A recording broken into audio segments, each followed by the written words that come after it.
It is a new year with renewed opportunity for Sun Devil hockey. Coming off yet another in-season tournament title, Arizona State is above the 500 mark for the first time this year, and the Devils have won 7 of their last 10. They're ready to make a run as conference play picks back up this weekend. Hi, everybody. Welcome into Season 4, Episode 6 of Hell Frozen Over, your source for the latest Sun Devil hockey news and notes. Streaming tonight on Fox Sports 910 and the iHeartRadio app. I'm Tyler Paley, the team's play-by-play broadcaster, and we are live from Mullet Arena in Tempe for our first show in 2026. Joining me tonight and every show this year are ASU head coach Greg Powers and my broadcast partner, Alex Coil. Gentlemen, Happy New Year. A ton to recap in the 6 weeks or so that we've gone without a show, if you can believe it. How were the holidays for you, sir? Did you get any good gifts? Anything of note? I got myself a new car. Did you? Nice. What kind? Yeah. I got a Cadillac Lyric. Dang, that Yeah. contract extension is nice, isn't it? It's easy. It's not that nice. No, good But, for you. That's awesome. Yeah, my car was 8 years old, and it was time, and I'm not a car guy, but I like it. That's Yeah. great. That's awesome. Any good gifts for you, sir? Hockey wins. Yeah. Top okay. 5 wins on the road. That was such a softball for like something from mom and dad, something from your girlfriend. 3 of them. Yeah. To be honest, I mean, nothing. Yeah, hey, 3 wins. We can all say that that's a pretty good gift for this time of year. All right. Well, if you can believe it, I'm not going to ask you to rack your brain too much, but we left off previewing the Denver series. Denver, obviously, consistently a top 10 team. You guys were able to secure a split with the Pios back in November. At the time, your team was still trying to find its footing, and it feels like, a night and day difference between where we are now versus where we were back then. When you look back on that series, do you think that weekend should be kind of considered a turning point in allowing this team to start racking up some wins? I think the response at North Dakota, you could probably point to that first. After losing that, going in tied to the third, then winning on the road and starting to find an identity. And what a lot of people don't realize is just scoreboard watch. That Denver loss, 7-1, it wasn't a 7-1 loss. I mean, even their staff, said that to me. I mean, it was a pretty even game. There was just a lot of weird things that happened, and it was one of those games that just gets away from you. And we started to feel like our guys were becoming more process focused in that time, and we showed them that the process, at least analytically and from a number standpoint, was pretty good in that game. And really, if we stuck with it, we thought we could bounce back and get a win, and they did, and we won the next day. And really, since then, we haven't really looked back. Yeah, it's been awesome. How have you mentioned process focus. That leads me to what I was going to ask about. How do you keep the team into the process-focused mentality? Because start 3-7-1, get to this position where you are. Back-to-back seasons as well, to keep the head down, and ultimately, once everything starts to kick into high gear, you play like this. Yeah, I mean, it's definitely a tale of 2 seasons, right? Last year was a slow start, but it was really primarily due to crazy injury at the start of the year. This year, it was lack of an identity, and a lot of new faces, and figuring out early as a staff and then collectively as a team and a program where all the pieces fit together and how everybody needed to, almost be communicated with on a daily basis and put the pieces together to have success.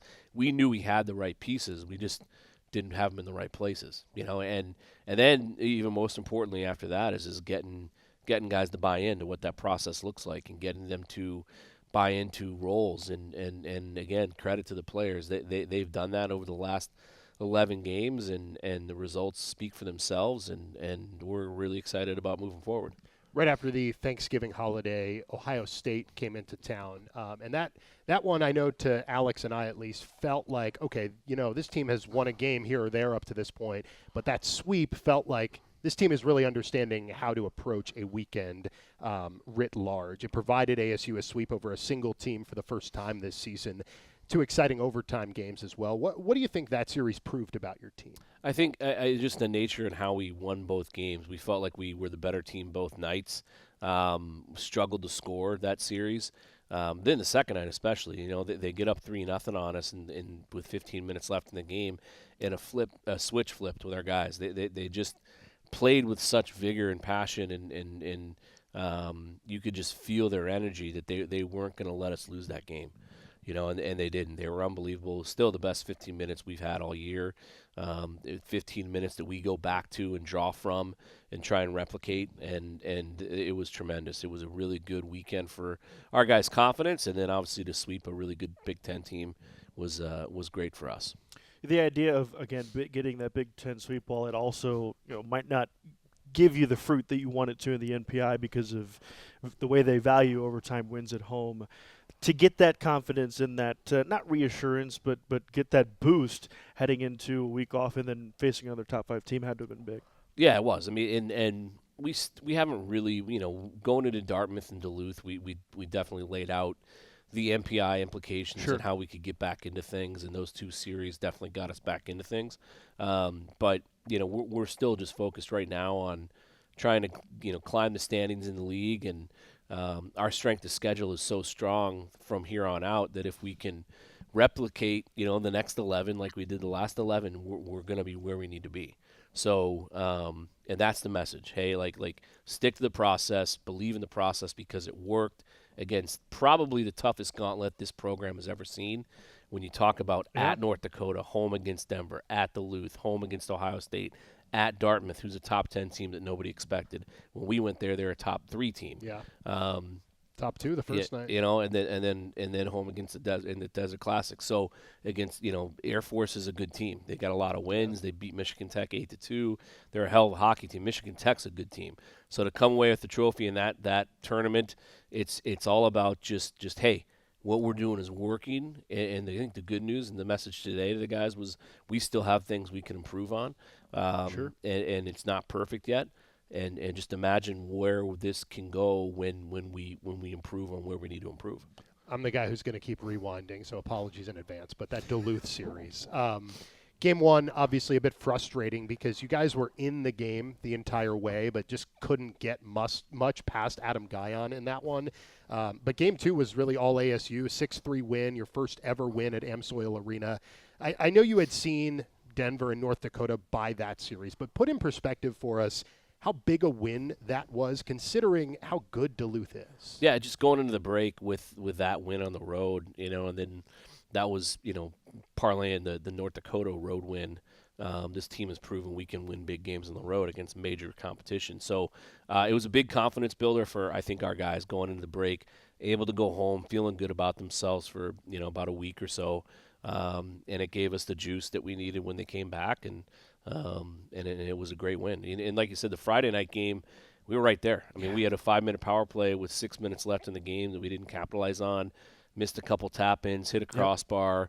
The power play looked good. We just didn't finish, and it could have easily gone our way both nights. Yeah. And then the next night, I just felt like we were the better team start to finish, and our guys earned that one. Yeah. You guys have had some tough Friday nights this season, but you guys have tended to bounce back with the big wins being on Saturdays. What about the team allows you guys to bounce back that quickly? Well, I think it's like you said, it's a young team. It's a lot of new guys. It's a lot of guys understanding that every game in college hockey is a playoff game. Sure. And when you lose on Friday, you definitely come out more desperate on Saturday to not get swept, and everything's more urgent, everything's more desperate, everything's at a faster pace, and nobody likes to get swept. That's why you rarely see sweeps in college hockey, because everybody's good and it's so hard to do. And we went into Dartmouth and won the first game, and then obviously saw how tough it was to sweep those guys there.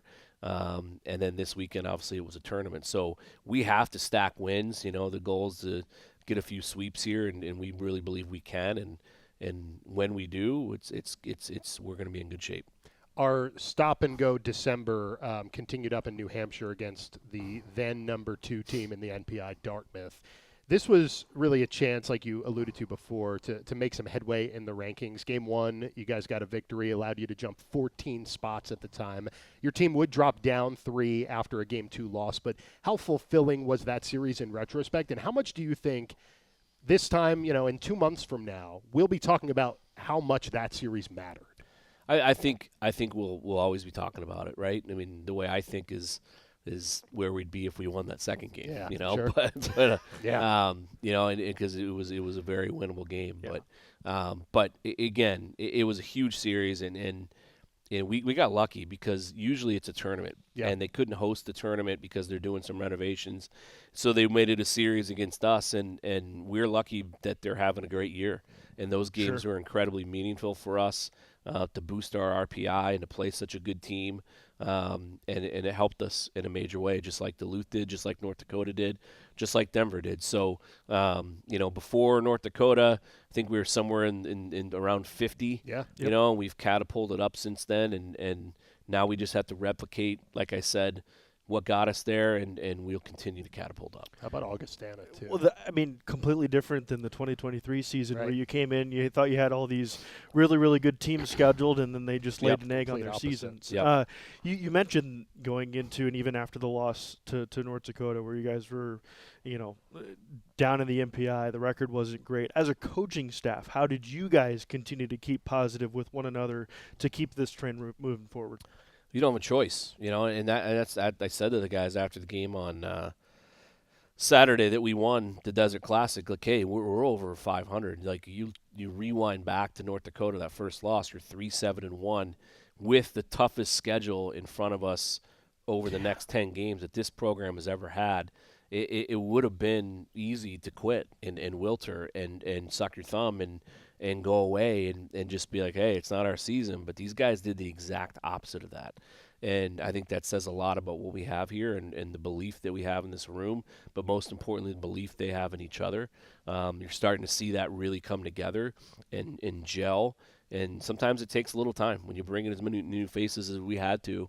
We just didn't quite have the identity that we wanted and that we needed to have success, and now we do.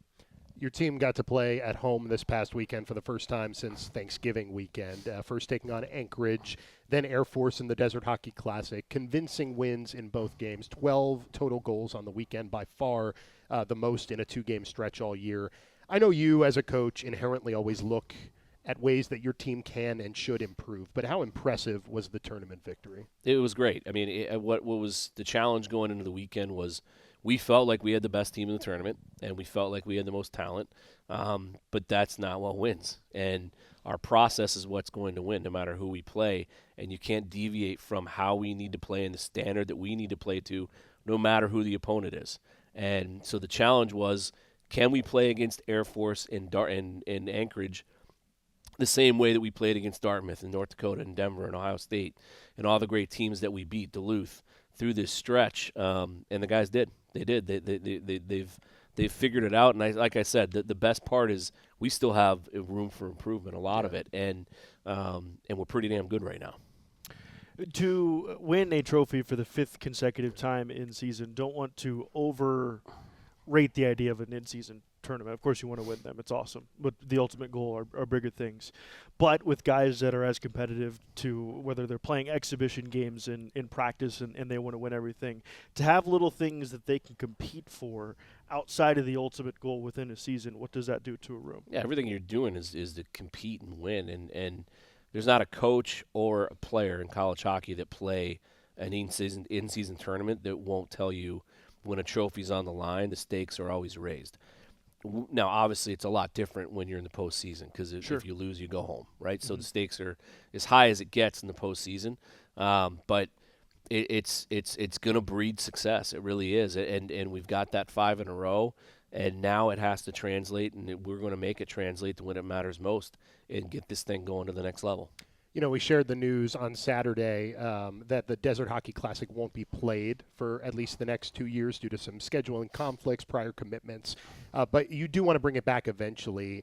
How fun has it been for you to put on that tournament, host 3 teams nearly every year since your club's inception? Yeah, I mean, it's a tournament a lot of teams want to come to, so it's not a problem of filling the field at all. They want to get here during that time of year and play for a trophy, and we have great facilities here that they get access to, probably better than any visiting team facility in college hockey, with the annex and the visiting team set up away on the other side of Mullet. But because we jumped into the league so quickly, almost overnight, I had 24 games that I had scheduled that I had to displace. into the next 3 to 4 years, right? And we're only in year 2. So the domino effect of where those goes and fitting the puzzle together, unfortunately, just made it so we can't have that tournament for probably the next 2 years. Next year we're in a holiday tournament, but it's in Milwaukee. Right. So we're excited to go play for a trophy on the road. But they were kind enough to let us push back our commitment 2 years, and it just conflicts too closely with what we want to do here with the Desert Classic. So we're gonna skip it. The season. But we will bring it back. We will bring it back. You have it here. Tyler's favorite event. I love the Desert Hockey Classic. It's always fun, and we can dress down a little bit as opposed to suit and tie. All right, look, the season is long, which allows you guys to go through a tough start to the year, still be in the hunt by the time January rolls around. What have you learned about your team through 22 games that perhaps surprised you? I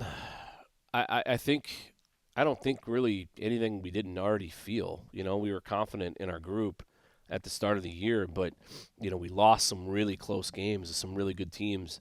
Penn State, look how good Augustana is. We got a little bit behind the 8 ball. It's as simple as that. But we did not have an identity yet. We had not set what this team's standard needs to be. Because again, we brought in how many new faces? 21. So sounds right. That's a lot. 1 of 28. That's 3/4 of a brand new team, right? Yeah. So, but our veterans here and the guys that came in, the older guys, have done an unbelievable job getting these guys ramped up, and certainly our staff has as well.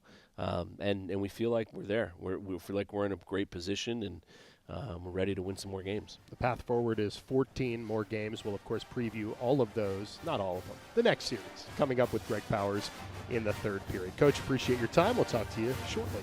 Up next, Sun Devil goaltender Connor Hasley is a big reason for Arizona State's turnaround, and he'll join us to discuss how he's locked in over his last 7 starts. Our conversation right after this quick break on the Mountain America Credit Union Sun Devil Radio Network. Thanks for sticking with us. Second period of Hell Frozen Over, our hour-long show talking all things Sun Devil hockey. We're live from the ASU locker room at Mullet Arena tonight, and our next show is Tuesday, January 20th at 6 p.m. We certainly hope you make plans to tune in. Early in the offseason, it became apparent ASU would need to find a new starting goaltender. Luke Pavicic graduated, Gibson Homer transferred. So Greg Powers went to the portal and ended up getting Connor Hasley to join the team after a remarkable year and tournament run at Bentley, where he led his team to that NCAA tournament. Connor joins us now on Hell Frozen Over. Great to see you, and thanks for being here tonight. Thanks for having me. Of course. So first things first, have to ask about the hit you took on Saturday against Air Force. One of the Falcons inadvertently kicked you in the head, obviously not intentional, but I assume that rung your bell a bit. Yet you stayed in the game like a true hockey player does. How are you feeling today? I feel great. Definitely a little scary. Didn't really know what to expect when I got kicked. Like, I knew it was hard, but I didn't know how hard. And I was telling you guys I was laying on the ice. I'm like, I think I'm good. And then I just heard the crowd just make, like, all together at once go, ooh. Yeah. So I knew right then. I was like, all right, that must have looked bad too. So stay down. Yeah, let a man. It doesn't look so bad that I'm laying on the ice. So. Oh man. Well, I'm glad you're okay. Yeah. We Locked him in, right? Yeah, He saved everything after that, huh? How much are you enjoying your time as a Sun Devil so far? I'm loving every part of it. Love the weather. Just love being a Sun Devil. It's awesome. Love coming to the rink every day. And love just putting the jersey on. What do you think of this barn, this place here? It's unbelievable with everything we have in here, the facilities, and then you go out and play a game in front of sold-out crowd and fans that just love you. It's awesome. It's pretty cool. You led the country. One thing Tyler didn't mention, you led the country in shutouts last season. What are you taking from the success that you had last season and carrying a team to an NCAA tournament to apply to this year and bring a group out of a tough start? Yeah, I mean, I think I got a lot of games under my belt. Veteran presence, I think. Sure. I think my game kind of radiates calmness. Like you guys know, I'm not a very sporadic goaltender. Like, I'm not going to be diving all over the place, making gigantic saves. Every once in a while. It keeps our heart rates down. But yeah, I like to stay calm. So I think that kind of helps the team. And just being a veteran. Like, I've been here before. I've been through stretches where things don't always go your way, and as Coach mentioned earlier, like, we had some games that were just 1-goal games. Like, we were right there.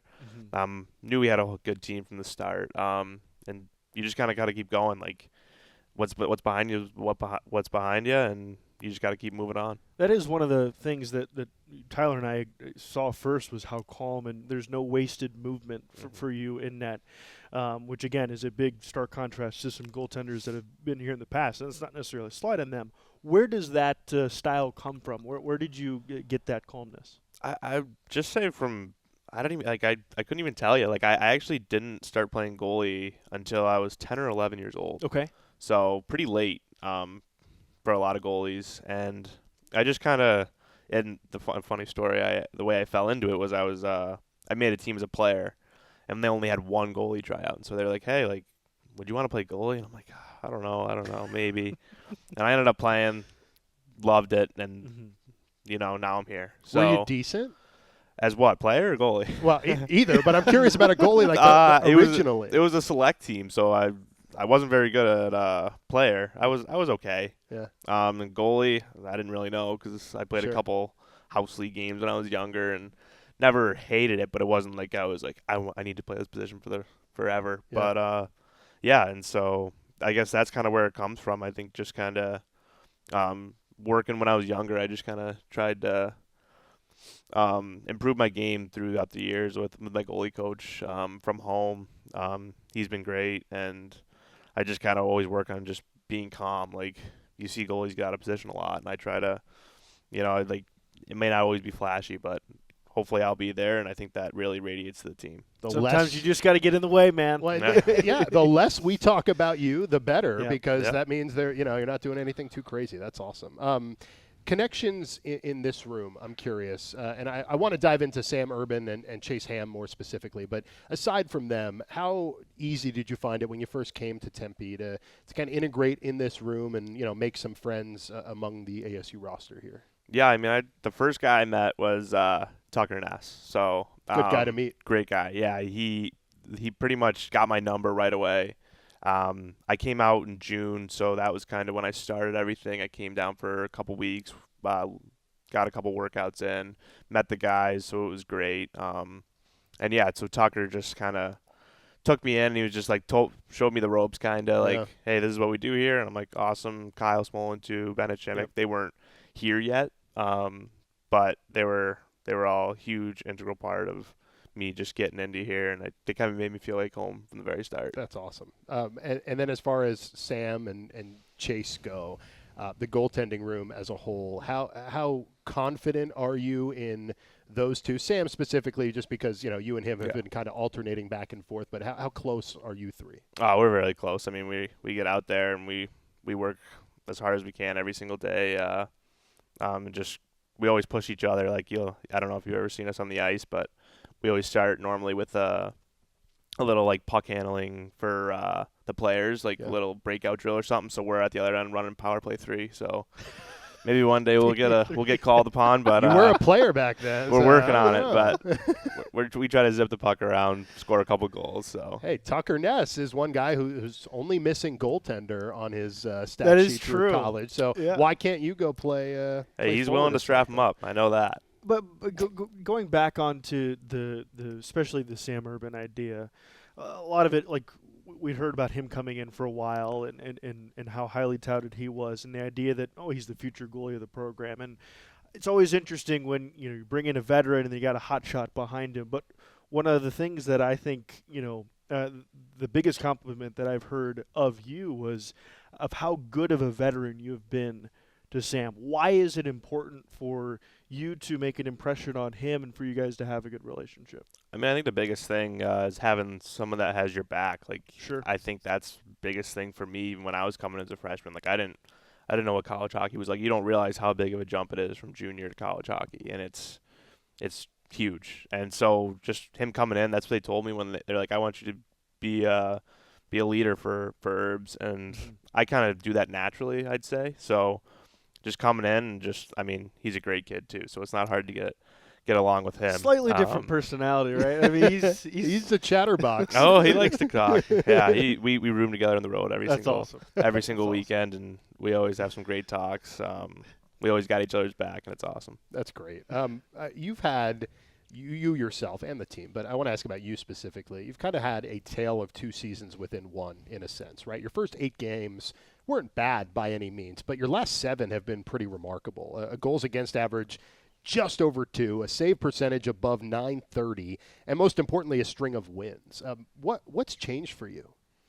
I mean, not a whole lot. Like, it's at the end of the day, I needed to be better. And it's just one day at a time. It's kind of my mentality throughout everything. Is like, what, like what's behind us is behind us, like I said earlier, and it's just kind of keep moving forward. And I didn't even know those stat numbers. Like, I try to stay away from those. Sorry. But no, you're fine. I don't mind hearing. I could have lied. It's always to you, his too. fault. A save percentage above .990. And no, it's been a really fun. I don't even want to say turnaround because, like I said, it wasn't like your first 8 games were bad by any means. It was just like, wow, like these last 7 really show what type of goaltender you are. And on that same note, nothing against Atlantic hockey, but how much of a learning curve and an adjustment was it to play against some of these NCHC powerhouses like Denver, like Duluth, like North Dakota? Yeah, I mean, I love it. Like I mean, like you said, nothing against Atlantic hockey, Sure. but it's just not the same level. Sure. And you just kind of getting into the swing of things. I like it a lot better. I think I almost play better in these situations. Like I love going up against that competition. And at the end of the day, it is about winning. So, do you know how many times prior to this past Saturday you had faced Air Force before? I could probably. I mean, I feel like I've seen them 4 times, like every single season. Probably like 6. And do you know how successful you are? I'm just curious. Like, was that it wasn't like your first time beating? No, them, I knew last year I had 3 shutouts against them in 4 games, but that's about all I knew.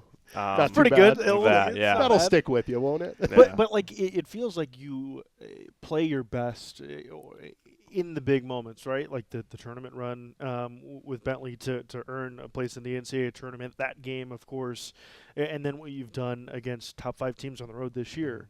What about your preparation allows you to do that? I mean, pressure's a privilege. Like I love going to like North Dakota. I mean, like they'll whatever, like they say it's the Taj Mahal of hockey. I like whatever. this guy a lot. And that doesn't faze me. Like I want to go in there and look at the fans on the way out. I gave them all a good wave goodbye. They're giving me the finger and stuff, but Hey, but I love that. Like that's there's nothing better than that. Especially at that place. and that's what it's all Yeah. about, right? Like Yeah. that's the moment you look forward to. Exactly. I got 2 more rather quick ones for you before we have to go to break.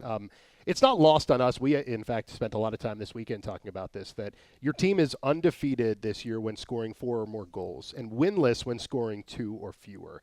Obviously, your job is to just slam the door shut as much as possible. But put in perspective for us how, if at all, your approach changes in a game that you're getting a lot of proverbial run support versus those where your team isn't scoring as much. I mean, I know like I'm probably supposed to have an answer like, oh, when we score, it's like lackadaisical, but I mean, to the way I prepare, like every single goal matters in every single play. So I kind of just like whether we're winning 7-0 or 1-0, like I want to keep that puck out of the net. So regardless of the situation, I just kind of stay even keel and just kind of go about my day and stop the puck. That's kind of it. And you'll get another opportunity to do so on Friday. Coach Power says you'll be starting in the first game against Miami. Obviously, a team you guys split with up in Oxford on Halloween weekend. These are 2 critical games, as are the remaining 14. But what do you guys need to do to come out with 2 wins this weekend? I mean, just buy in, like you said. Like we have an identity and let's stick to it. We've seen them before, but at the end of the day, it's not about what they do; it's about what we do. So just sticking to our game, and I think we'll be pretty successful. Last one, I promise. Oh, yeah. I said 2, but it's going to be 3, just because I don't know if we'll get the opportunity to have you back on the show again this season. You'll only be here a year at ASU, and that's definitely our loss because it's been great getting to know you, and luckily we still have several weeks to do so. But what lasting impacts do you hope to make on this place, and then have you thought about next steps in hockey or out of hockey after this place? No, I haven't really thought about it. I mean, the big thing coming into this program was we had a pyramid. You've probably seen it all over the locker room, but leave the program better than you found it. And so that's kind of my goal here. I haven't really thought about what's next for me. It's kind of all about right now. I mean, every time you talk to me, or I'm gonna say one game at a time. So it's all about the next game. And yeah, I'm hoping to lead this team to an NCAA tournament, and I can't wait to see what the future holds. Well, if the Devils are going to make a push in the late season, you're going to be a big reason why. So we appreciate you. I know your team really does, and good luck the rest of the way, man. Thank you. It's going to be a fun ride. Appreciate you spending the evening with us, and we will see you on Friday. When we return to Hell Frozen Over on this Tuesday night, Coach Powers rejoins the show for the third period to preview Miami. That's next here on the Sun Devil Radio Network. Back in Tempe for the third period, you're listening to Hell Frozen Over live on the Mountain America Credit Union Sun Devil Radio Network from Mullet Arena. Don't forget our next show is Tuesday, January 20th, so we hope you make plans to listen to us live here on Fox Sports 910. Coach, pretend that I'm a fan who's recently learned that ASU hockey is really heating up. If you had to choose 3 words to define your team right now, what would they be? Confident, exciting, and we're becoming relentless. That's always the identity, the one-word identity that we strive to be in everything that we do in the classroom, in the community, on the ice, as a brotherhood, as a family. Do it all relentlessly, and it's taken, like I said in the first segment, a little bit of time to shape that and mold that mentality with so many new faces, but that's very quickly what we're becoming. Yeah, and I'm sure you got to look at the entire body of work as opposed to, a subset of your season. And on that same note, speaking of entire bodies of work, it seems, and we haven't had a show to discuss this since, but it seems like the ASU administration is looking at your body of work with fond feelings, because you were just given a 5-year contract extension through 2030. So congratulations for that. Thank you.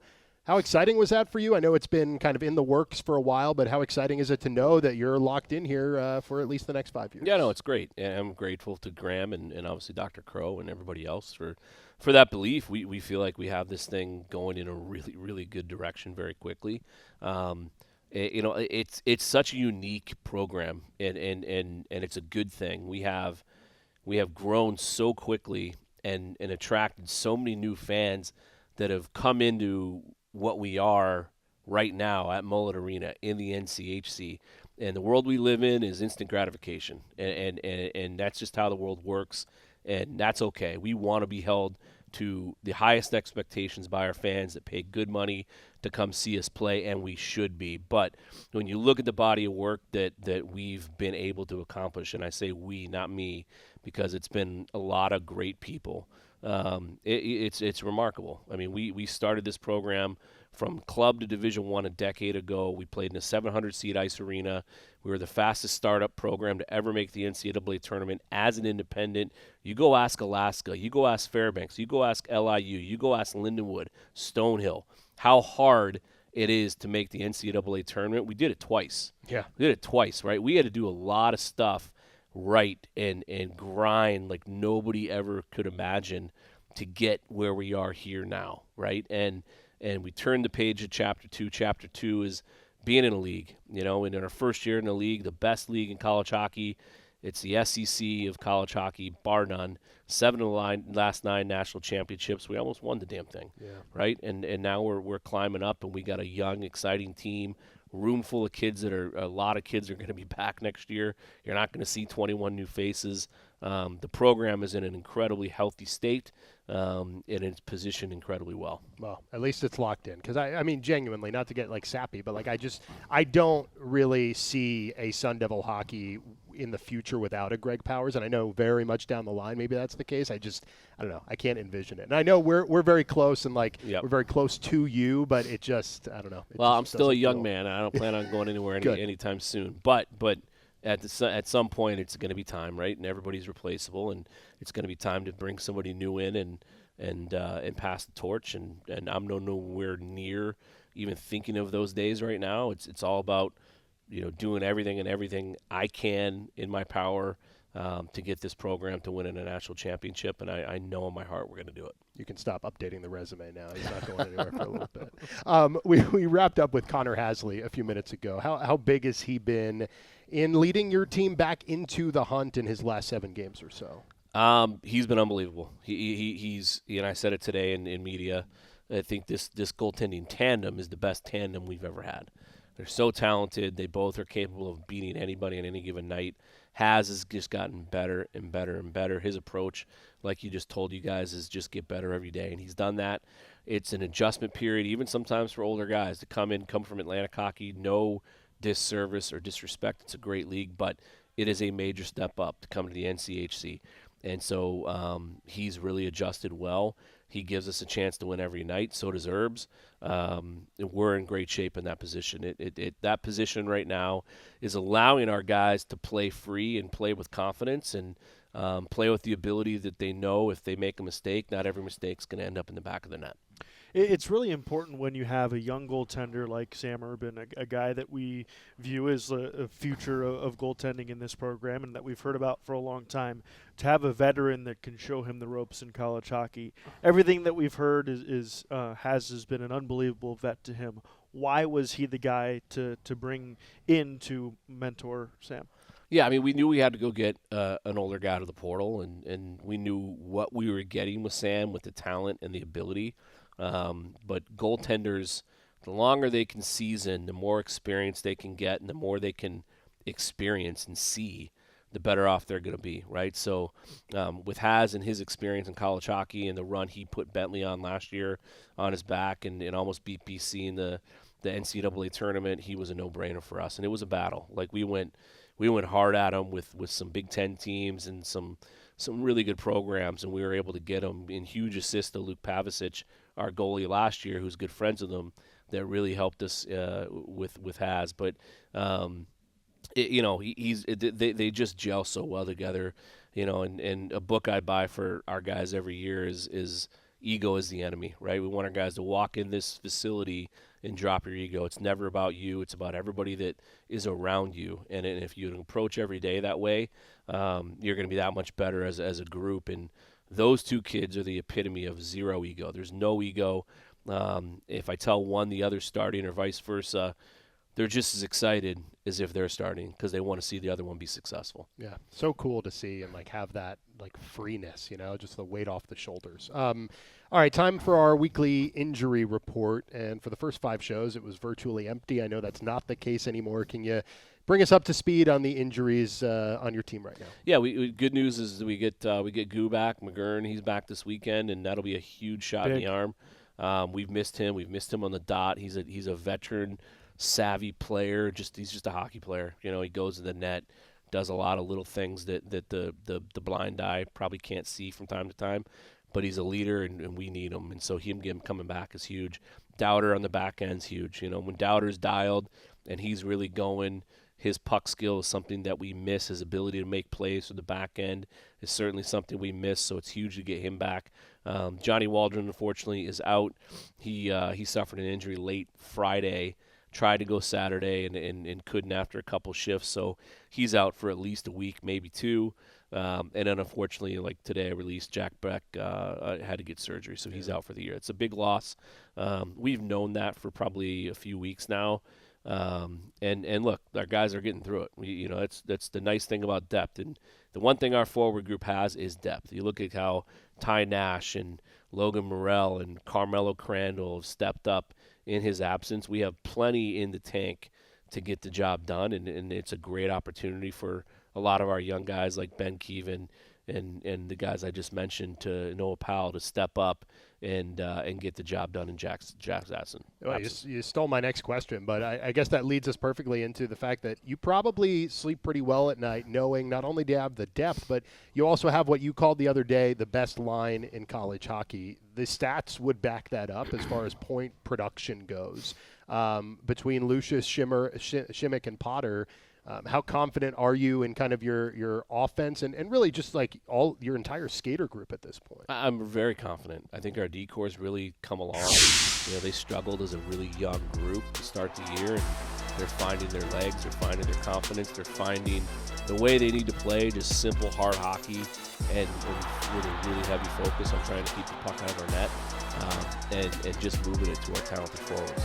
We have 4 lines that can go. They're all different. They all bring something different to the table, and that's a good thing. But when you have a line that's as good as the one we do, and scoring at a rate that they are, man, it makes it fun. They're dangerous, and if we had to play against them, we would be crapping our pants every time they're on the ice. I mean, we went into the Duluth series saying, oh, the plant Shagabe line is like the best in the country. And like, no disrespect, they are fantastic. But then you look in your own backyard and you're like, wow, okay, we got a pretty darn good line too. I mean, 3 of the top of the 11 in quality in the Hobie Baker charts, on College Hockey News. So yeah, and I think that's been their ability to catch fire over this stretch.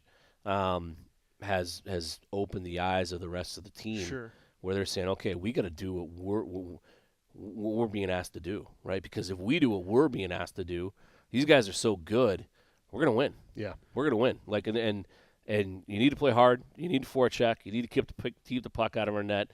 You play the right way. You're on the right side of the puck, and you're doing the right things. You're gonna find that secondary scoring, and you started to see that this weekend from a few different lines. How much of their success is brought because of the momentum and the much better play of the guys down the line chart, to where that top line doesn't have to get you back into a game? They can simply either win you a game late or add on in bigger moments. Yeah, I mean, that's obviously part of the downside of losing a Jack Beck, because sure, I mean, Becker's just as good as those guys. Yeah. Like, he's that good. So somebody, one of the four. And really and I'll take some blame for Potsy not scoring the first 11 games. I was trying to balance scoring, and he was playing with a few different guys. Yeah. And then once we started playing him with like Beck, when Beck got eligible, he started to go, he started to point, he started to score. And him and Cruz up until now hadn't had a lot of chemistry. I tried them a lot last year. Tried them against Penn State. It didn't seem to work. And so I tried to balance it. And now we put them together, since Becker's been out, and they figured it out. They're communicating really well, they're supporting each other really well. But what I see out of the 3 of them more than anything is they're having fun. They're having fun. They're smiling. They're having fun. They're going out there and just playing the game they love, and they're all 3 so talented. That's when you're doing that, the good things are going to happen. They are really fun to watch. We got about 30 seconds before we got to go to break, but do want to ask you about your next opponent, the Miami Redhawks. You saw them Hollow Weekend, obviously the split in Oxford. 2 big ones this weekend, as they all are moving forward. What should we know about this Redhawk team? Yeah, I mean, just a completely different team than last year. We learned that the hard way, going there and splitting with them. Really hard earned split. Really impressive what Anthony and his staff have done. We went up 2-1, and we're completely controlling the game in Game 2. It felt like we were going to kind of pull away and probably get a sweep. And, man, the push that they put on and the urgency that they started playing with and the jam that they played with was really impressive. And that's why their record is what it is. So it's going to be a dogfight this weekend. Should be a fun one. You will hear from Coach Powers on our pregame coverage, which begins at 6:30 on Friday and 4:30 on Saturday. Appreciate you as always. Congratulations again, and we will talk to you Friday. Thanks, fellas. Thanks, Coach. 3 periods down. Alex and I are back with overtime right after this quick break here on the Sun Devil Radio Network.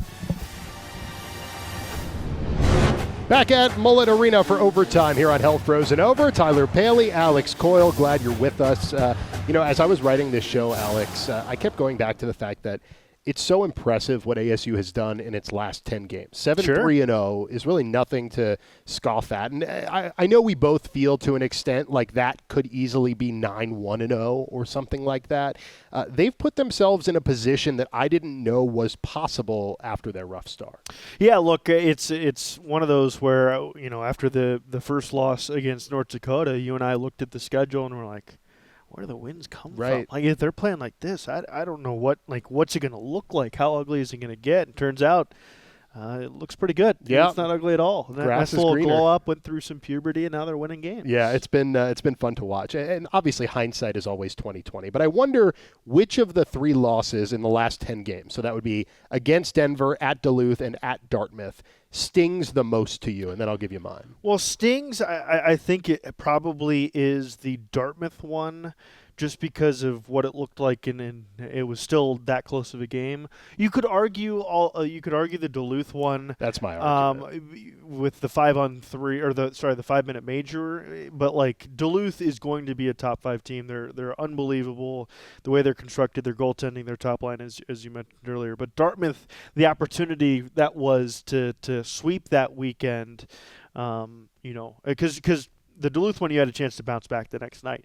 Dartmouth, you had a chance to completely sweep the weekend against the top 5 team, and you probably are in the top 15 in the MPI if you do it. It's a fair argument. I just say Duluth just because you were in it until the final 2 minutes of the game. Literally, you were in it for you were in it until minutes until that empty netter sealed the deal, right? I think I was more mad at the dirty hit that led to the 5-minute major than necessarily the loss. Hey, our guy bounced back after one game. Thankfully.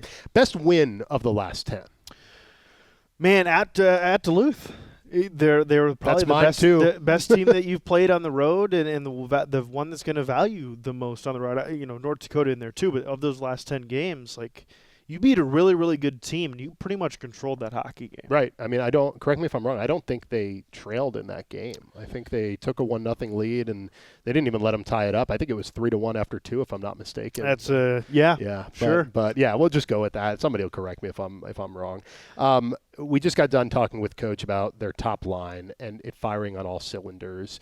Look, it's been awesome to watch. They're a fantastic line, but in my view, they have to continue that way in the next 14 games. And that's not saying here and there a game where it's not their night, but for the most part, they are going to need to continue that. I'm the opposite with you because yes, they're going to have to play well, but I trust that they will.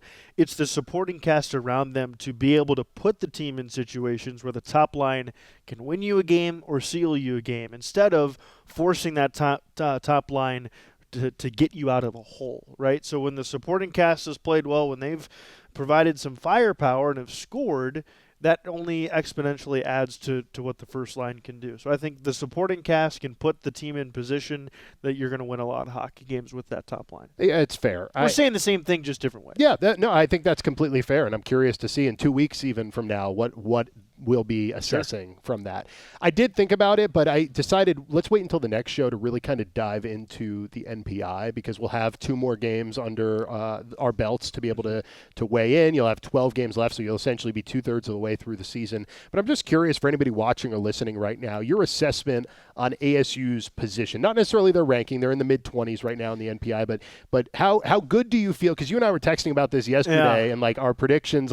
How good do you feel right now about ASU's position? It's really funny the roller coaster of emotions that I go through you after wins or losses and the 24 hours after that, looking at the calculus of everything. But look, you have so much opportunity with who you're playing against because you play in the best conference, and that is shown in the MPI. But you have teams at home that you can sweep, and if you win 7 of 8 at home and take a couple on the road, you're going to be in the NCAA tournament, right? Everything is right in front of you, and just got to make sure you win in regulation. You got Miami this weekend. Yeah. This is a much better team. I mean, it's night and day comparatively, but it's also a team ASU has seen. What do they need to do, in your view, to knock them off once, twice this weekend? Well, I think that what we saw, the process was really, really good this past weekend. And I was worried about that in terms of, we got to – if you lose, your wins don't help you a lot. Your losses will really hurt you. The process, they laid the groundwork and keep going with that. All right, they pick up NCHC play this weekend. Miami's in town, 7 p.m. puck drop Friday, 5 p.m. Saturday. We're on the air 30 minutes prior to puck drop. Our thanks tonight to Greg Powers and Connor Hasley. For Alex Coil, Sean Crespin, our entire crew, I'm Tyler Paley, wishing you a good evening. We'll talk to you at 6:30 on Friday for ASU and Miami. Good night, everybody.